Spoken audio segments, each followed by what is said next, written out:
everyone, welcome back.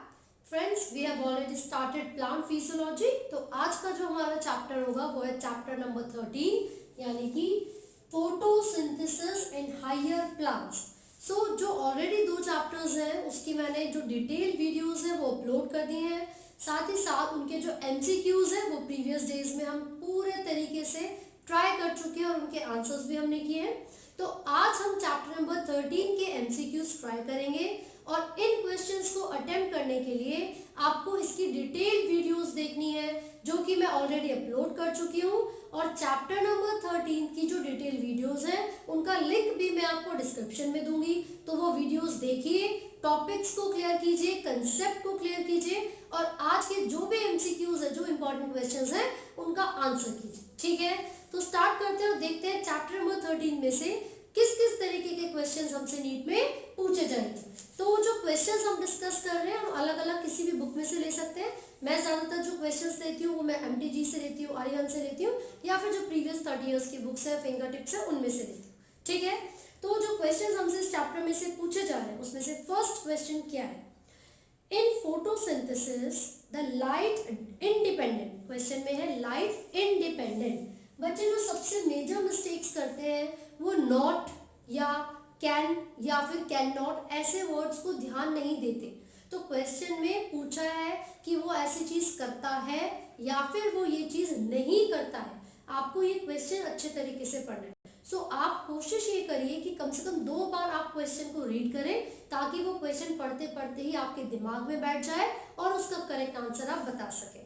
तो question में आपसे क्या पूछा गया है, लाइट इंडिपेंडेंट, लाइट इंडिपेंडेंट. तो कई बार हमसे क्वेश्चन में गलती हो जाती है उसको पढ़ने में. तो इंडिपेंडेंट की जगह अगर डिपेंडेंट हमने पढ़ लिया तो हमारा आंसर गलत हो जाएगा.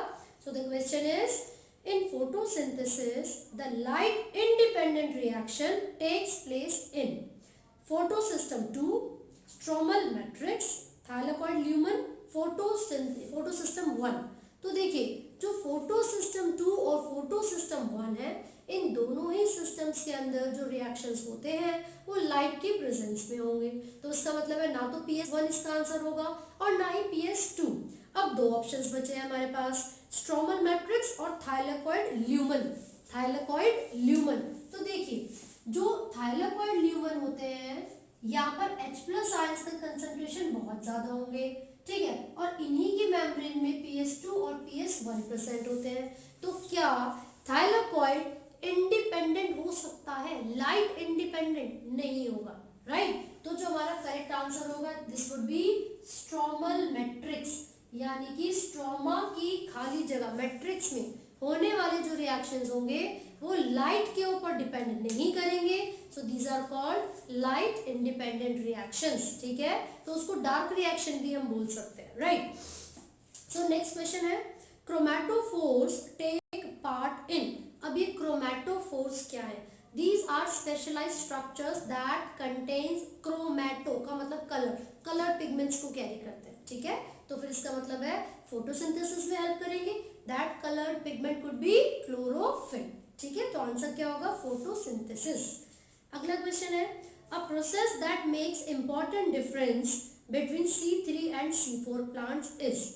4 ऑप्शंस आपको गिवन है और क्वेश्चन ये पूछा गया है कि वो कौन सा प्रोसेस है जो कि C3 और C4 प्लांट में डिफरेंस बताएगा. तो ऑप्शंस क्या है, ट्रांसपिरेशन. क्या ट्रांसपिरेशन सिर्फ C3 या सिर्फ C4 प्लांट्स में होंगे? नहीं, वो दोनों ही तरीके के प्लांट्स में हो सकता है क्योंकि उसका मतलब है लॉस ऑफ वाटर. दूसरा है ग्लाइकोलाइसिस. क्या फूड की फॉर्मेशन दोनों में से किसी एक में ही होती है? सॉरी, फूड का ब्रेकडाउन, ग्लूकोज का ब्रेकडाउन, वो तो दोनों में ही होगा. थर्ड है फोटोसिंथेसिस. क्या फोटोसिंथेसिस यानी कि फूड की फॉर्मेशन दोनों में से सिर्फ एक ही प्लांट में होगी? Absolutely not. इसका मतलब है जो फोर्थ ऑप्शन है वो करेक्ट आंसर होगा and the fourth option is photo respiration. Photo respiration हम यहाँ पर लिख लेते हैं. देखिए फोटो रेस्पिरेशन जब आप प्रीवियस वीडियोस देखोगे तो आपको पता चलेगा कि ये एक ऐसा प्रोसेस होता है विच इज फाउंड इन, कौन से प्लांट में मिलेगा, C3 या C4? ये मिलेगा C3 प्लांट में. क्यों मिलेगा? क्योंकि C3 प्लांट्स के अंदर जो C3 साइकिल चलता है वो रुबिस्को कैटालाइज करवाएगा, और जो रुबिस्को होता है वो ऑक्सीजन जो CO2 है ना उसकी जगह पर O2 के साथ जुड़ जाता है। और फोटो रेस्पिरेशन एक ऐसा प्रोसेस है जिसमें किसी भी एंजाइम की बाइंडिंग एफिनिटी CO2 से ज्यादा ऑक्सीजन की तरफ होती है। तो जब CO2 आ ही नहीं पाएगा प्लांट्स में तो ग्लूकोज की फॉर्मेशन कैसे होगी, राइट। तो फोटो रेस्पिरेशन के रिजल्ट में ना तो ग्लूकोज बनता है और ना ही एनर्जी की फॉर्मेशन होती है, इसीलिए ये एक वेस्टफुल प्रोसेस होता है। कैसा प्रोसेस है, वेस्टफुल प्रोसेस है। क्लियर हो गया, आगे बढ़ते हैं हम। नेक्स्ट क्वेश्चन हम यहाँ पर देख रहे हैं, the correct sequence of cell organelles during photo respiration is. जब फोटो रेस्पिरेशन होती है तो उसमें जो सेल ऑर्गेनेलीज इन्वॉल्व होंगी उनका क्या करेक्ट सीक्वेंस होता है। तो मैं आपको आंसर बता देती हूँ। सबसे पहले हम बात करें क्लोरोप्लास्ट के बारे में, then mitochondria and then peroxisome. Chloroplast, mitochondria and then peroxisomes, ये सेल्स इन्वॉल्व होते हैं फोटो रेस्पिरेशन में और यही सीक्वेंस रहेगा, ठीक है। So the next question is CAM, जो साइक्लिक AMP जो पाथवे प्लांट्स के अंदर होता है वो किस चीज के लिए, क्या नॉर्मली भी CAM पाथवे प्लांट्स के अंदर चलेगा, नहीं। देखिए जो ड्राई एरिया में, एरिड एरिया में मिलने वाले प्लांट्स होते हैं, क्योंकि उनके पास पानी की डिफिशियंसी यानी कि पानी की कमी होती है, तो उनके अंदर एक सेकेंडरी पाथवे चलता है जिसको CAM पाथवे कहा जाता है। तो इसका मतलब क्या हुआ कि CAM पाथवे जरूरी होता है वाटर को कंजर्व करने के लिए, ठीक है। तो प्लांट्स में ये जो CAM है वो किस चीज में हेल्प करेगा, in the conservation of water. Next question है, इन Kranz anatomy the bundle sheath cells have। जो Kranz anatomy होती है उसमें आप देखोगे कि बंडल शीट सेल्स प्रेजेंट होंगे। तो क्वेश्चन आपसे पूछा गया है कि जो Kranz anatomy होगी उसमें जो बंडल शीट सेल्स है वो किस तरीके से होते हैं। तो मैं आपको बंडल शीट सेल्स के फीचर्स बता देती हूँ। These are thick walled cell, ऐसे सेल्स होते हैं जिनके अंदर थिक वॉल होगी, साथ साथ there is no intercellular space, कोई इंटरसेल्युलर स्पेस नहीं होगा, and large number of chloroplasts are present. There are no intercellular space, large number of chloroplasts and the walls are thick. तो ये किसके बारे में हमने पढ़ा, बंडल शीट सेल्स के बारे में पढ़ा जो कि Kranz anatomy में प्रेजेंट होते हैं, ठीक है। नेक्स्ट क्वेश्चन है PGA क्या था, phosphoglyceric acid. PGA as the first CO2 fixation product was discovered in photosynthesis of, यानी कि जब साइंटिस्ट ऑब्जर्व कर रहे थे कि जब फूड की फॉर्मेशन होती है प्लांट्स के अंदर तो 3 कार्बन का स्टेबल प्रोडक्ट बनेगा या 4 कार्बन का, तो सबसे पहले कौन से प्लांट के अंदर फॉस्फोग्लिसरिक एसिड की फॉर्मेशन को ऑब्जर्व किया गया था। ऑप्शंस हैं ब्रायोफाइट, जिम्नोस्पर्म, एंजियोस्पर्म, एल्गा। तो एल्गा के अंदर ऑब्जर्व किया गया था, क्लेडोफोरा में एक्सपेरिमेंट्स चले थे, बहुत सारी जो माइक्रोस्कोपिक एल्गी होती है उनके अंदर हमने इस एक्सपेरिमेंट को परफॉर्म करके देखा था, ठीक है। सो नेक्स्ट क्वेश्चन क्या है, C4 plants are more efficient in photosynthesis than C3 plants.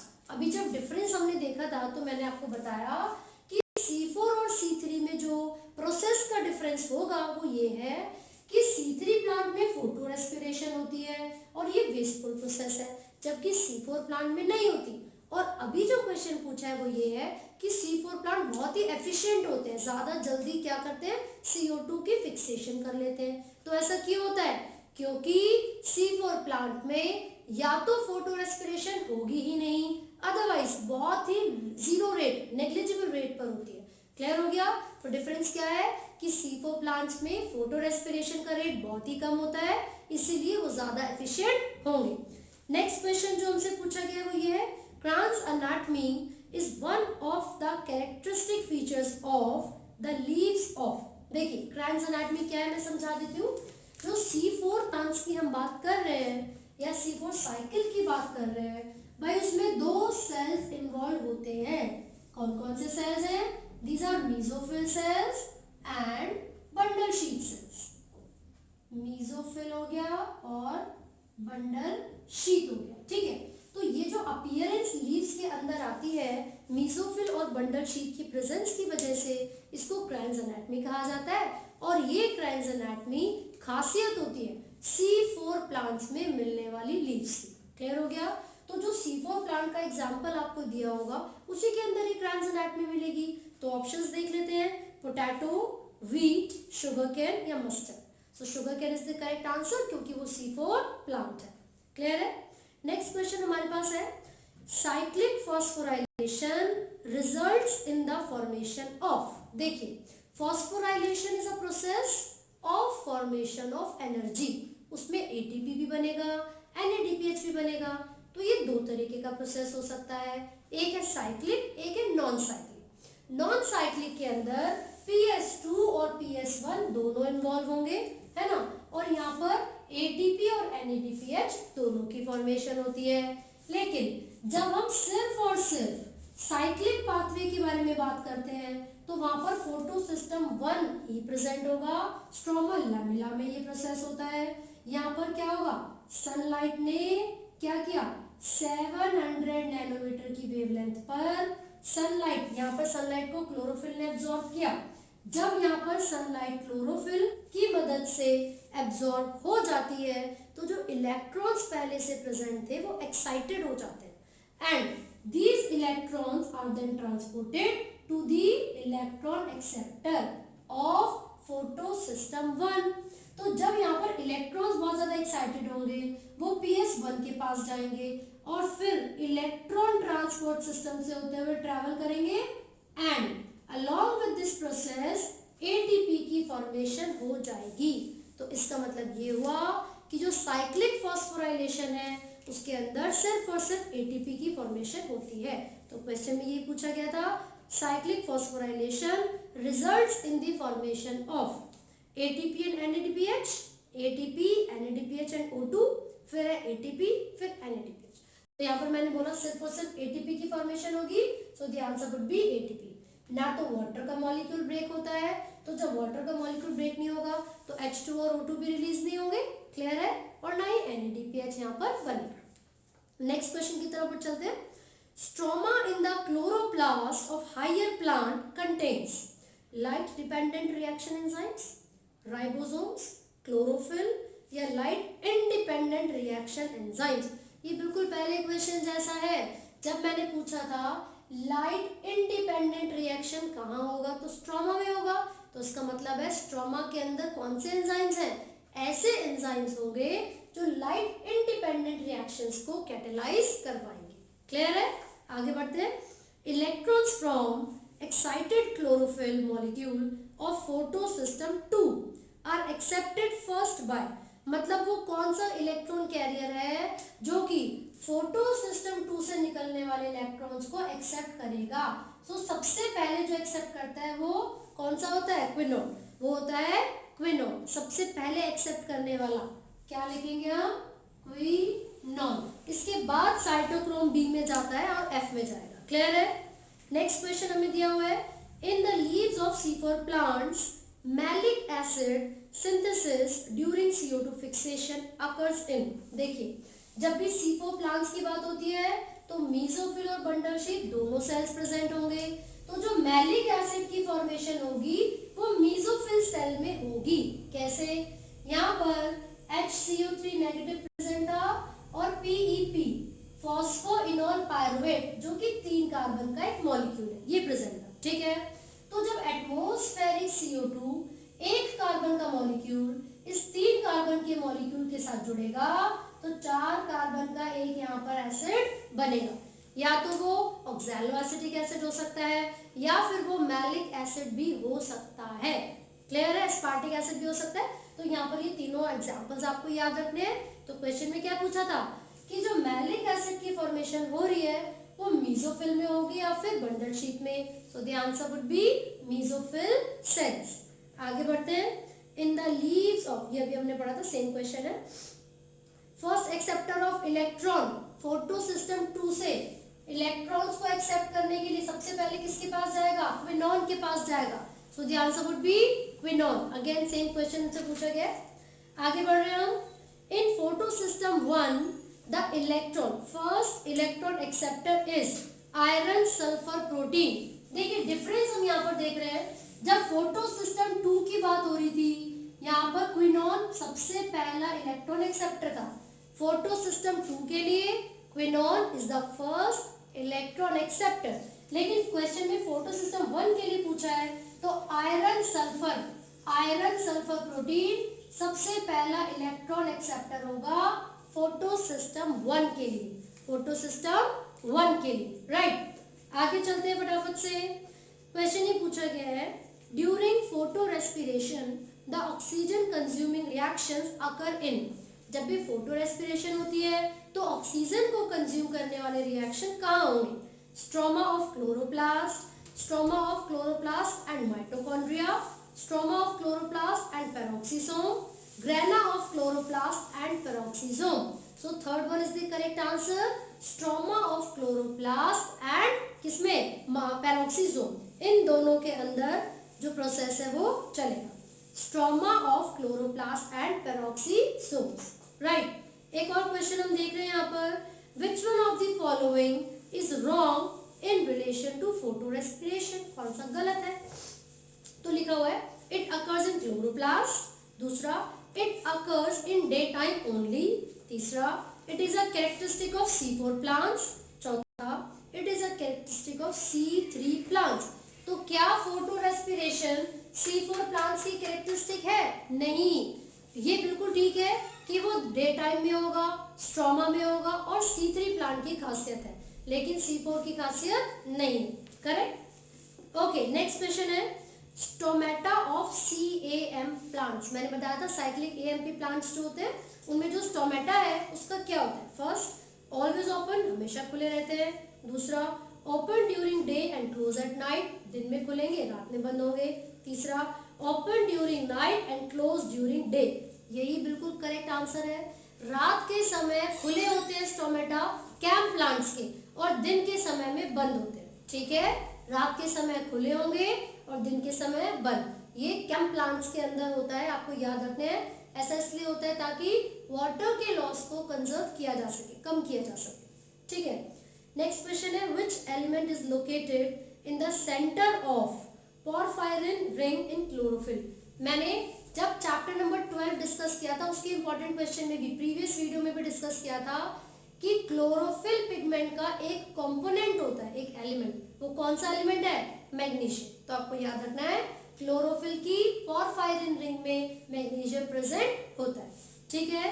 अगला क्वेश्चन क्या है, in photosynthesis energy from light reaction to dark reaction is transferred in the form of. भाई लाइट रिएक्शन से dark reaction में जो energy जाती है किस फॉर्म में जाती है? ADP, ATP, RUDP या क्लोरोफिल? तो एनर्जी की करेंसी क्या है? ATP, तो ATP की फॉर्म में जाएगी, right. Next question, carbon dioxide acceptor यानी कि CO2 acceptor in C3 plant is. C3 plant में CO2 को सबसे पहले कौन एक्सेप्ट करेगा? RUBP का काम होता है CO2 को एक्सेप्ट करना, RUBP एंजाइम है, राइट। आगे देखिए, the rate of photosynthesis is higher in. Photosynthesis का रेट सबसे ज्यादा होगा कब? Very high light, continuous light, red light या ग्रीन लाइट? तो आपको याद रखना है रेड लाइट में सबसे ज्यादा हाई रेट ऑफ फोटोसिंथेसिस होता है। नेक्स्ट क्वेश्चन है, chlorophyll A molecule at its carbon atom 3 of pyrrole ring 2 has one of the following। आपको याद रखना है जो क्लोरोफिल A होती है उसके पास एक एडिशनल मिथाइल ग्रुप है, मतलब उसका एक कंपोनेंट है मिथाइल ग्रुप, ठीक है। तो उसके कार्बन जो 3 एटम है उस पे क्या जुड़ा हुआ होगा? मिथाइल ग्रुप की मदद से जुड़ा हुआ होगा पायरोल रिंग से, राइट। नेक्स्ट क्वेश्चन है, the law of limiting factor was proposed by. ये लॉ ऑफ लिमिटिंग फैक्टर किसने दिया था? लेबिंग ने, हैचेनस्लैक, ब्लैकमैन या आर्नोल्ड? ये बहुत इजी है, ब्लैकमैन ने दिया था law of limiting factor, right. Next question हम देख रहे हैं, what will be the number of Calvin cycle? C3 cycle को केल्विन साइकिल कहते हैं। What will be the number of Calvin cycles to generate one molecule of hexose? Hexa का मतलब 6 होता है। आप खुद सोचिए, जब केल्विन साइकिल चलता है, C3 साइकिल चलता है, तो एक बार में एक CO2 की एंट्री होती है, आपको 6 कार्बन की जरूरत है, तो कितने CO2 आने चाहिए? 6। तो उसका मतलब है वो साइकिल कितने बार चलेगा? 6 टाइम्स। तो आंसर हो जाएगा 6 बार, राइट। फिर दे रखा है Which is the first CO2 acceptor in C4 plants? सबसे पहले C4 प्लांट्स में CO2 को कौन एक्सेप्ट करेगा? जो एंजाइम कैटालाइज करवाएगा। वो कौन सा एंजाइम है? PEP carboxylase, phosphoenol pyruvate carboxylase. Correct. तो सबसे पहले आके CO2 PEP कार्बोक्सिलेज के साथ ही जुड़ेगा। So these are the questions जो कि हमने डिस्कस किए हैं चैप्टर नंबर 13 के, जिसको हम कहते हैं फोटोसिंथेसिस इन हायर प्लांट। बस एक और क्वेश्चन देख लेते हैं, मिस हो गया। The first step for initiation of photosynthesis will be. भाई फोटोसिंथेसिस को शुरू करना है तो सबसे पहला स्टेप क्या होगा? ठीक है, आपसे पूछती हूँ। Photolysis of water, excitement of chlorophyll molecule due to absorption of light, ATP formation, glucose formation. Question क्या है? जब भी फोटोसिंथेसिस की इनिशिएशन होती है तो पहला स्टेप क्या होगा? क्या ग्लूकोज बन जाएगा सबसे पहले? नहीं बनेगा। क्या एटीपी बन जाएगा? नहीं बनेगा। क्या पानी अपने आप ही ब्रेक कर जाएगा? नहीं भाई, सबसे पहले क्लोरोफिल की एक्साइटमेंट होगी, वो सनलाइट को एब्जॉर्ब करेगा। सनलाइट को एब्जॉर्ब करने पर वाटर का मॉलिक्यूल ब्रेक करेगा। वाटर के मॉलिक्यूल के ब्रेक होने पर एटीपी की फॉर्मेशन होगी और फिर वो एटीपी आगे चल के डार्क रिएक्शन में पार्टिसिपेट करेगी एंड ग्लूकोज की फॉर्मेशन होगी। सो these all are the questions from chapter number 13 यानी कि photosynthesis in higher plants. I hope आपके ज़्यादा से ज़्यादा आंसर सही रहे होंगे। ये जो क्वेश्चंस हमने डिस्कस किए हैं सभी बहुत इंपॉर्टेंट है। ये सिर्फ आपकी प्रैक्टिस करवाने के लिए, क्योंकि जितने ज़्यादा क्वेश्चंस की आप प्रैक्टिस करोगे आपको ना मेमोराइज होते रहेंगे सारे टॉपिक्स, सारे कंसेप्ट्स और जो चैप्टर्स आपने पढ़े। ठीक है, सो तैयारी करते रहिए and all the very best. Do not forget to like, share and subscribe.